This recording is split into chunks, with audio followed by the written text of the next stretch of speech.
مجھے بھی دھمکیاں دے رہے ہیں یہ کر دیں گے. کر دو یار, جب مرنا ہوگا مر جائیں گے ہم.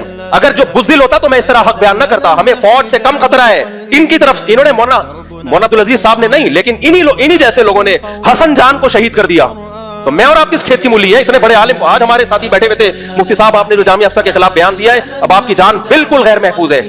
اگر ہم بزدل ہوتے تو میں یہ بیان نہ دیتا, کیونکہ ہمیں اب موت کا خطرہ زیادہ ہو گیا ہے. یہ فوج کے خلاف میزائل چلا سکتے ہیں, تو ہم اور آپ کس کھیت کی مولی ہے بھائی؟ میری اور آپ کی کیا 2 ٹکے کی حیثیت ہے؟ یہ تو کسی بھی وقت اڑا دیں گے ہمیں. ہم بزدل ہوتے ہی حق بیان نہ کرتے. بزدل تم ہو تو جامعہ افسر کی بچیوں کو فوج کے مقابلے میں لائے, ان کو شہید کروایا بقول تمہارے. ماں کو تو تم نے شہید کروایا, بھائی کو بھی شہید کروایا. تم برقع پہن کے کیوں بھاگے تھے وہاں سے؟ اصل لہجہ یہ مفتی عبدالرحیم کا تو بڑا تحمل ہے, بڑے میٹھے میٹھے انداز سے بیان کر رہے ہیں. اصل لہجہ تو یہ ہونا چاہیے جو میرا لہجہ ہے. اس کا تو ظرف ہے مفتی عبدالرحیم صاحب کا کہ اتنے تابڑ توڑ حملے ان کے خلاف ہو رہے ہیں اور ایک لفظ غیر شائستہ ان کی زبان سے نہیں نکلا اب تک. تحمل سے, بردباری سے بیان کر رہے ہیں, ان کے ادب و احترام کے ساتھ. اصل لہجہ یہ ہونا چاہیے جو میرا لہجہ ہے. کہ اگر بچیاں شہید ہوئی تھیں تو ان بچیوں کے قتل کے ذمہ دار کون ہے؟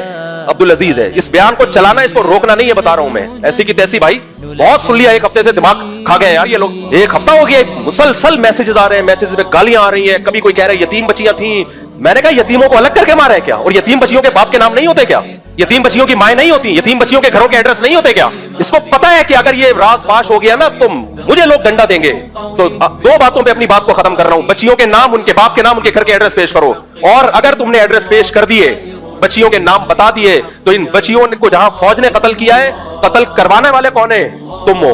سمجھ رہے ہو؟ کیونکہ تمہارے خطوط میں نے خود پڑھے ہیں اپنی آنکھوں سے, جس میں لکھا ہوا تھا کہ ہم نے جامعہ حفصہ میں میزائل رکھے, کلاشنکوفیں رکھی ہیں فوج پہ اٹیک کرنے کے لیے, اور فدائی حملے والی بیٹیاں لڑکیاں ہمارے پاس. تم ان بچیوں کو فوج کے خلاف لے کر آئے ہو مسلح کارروائی کے لیے. تو ان بچیوں پہ اگر فوج نے حملہ کیا ہے تو فوج جہاں غلط ہے وہاں ان بچیوں کے قتل کے ذمہ دار تم بھی ہو. تمہیں بھی سزا ملنی چاہیے. اور میں تو اس فوج پر بھی انگلی اٹھاتا ہوں کہ یہ کام تو تمہارا تھا, مفتی عبدالرحیم صاحب کا کام تھوڑی ہے یہ. تو اصل اسٹائل جو ہے نا یہ ہونا چاہیے. یہ تب ان کو سمجھ میں آئے, یہ دلائل سے سمجھنے والے لوگ نہیں ہیں. تو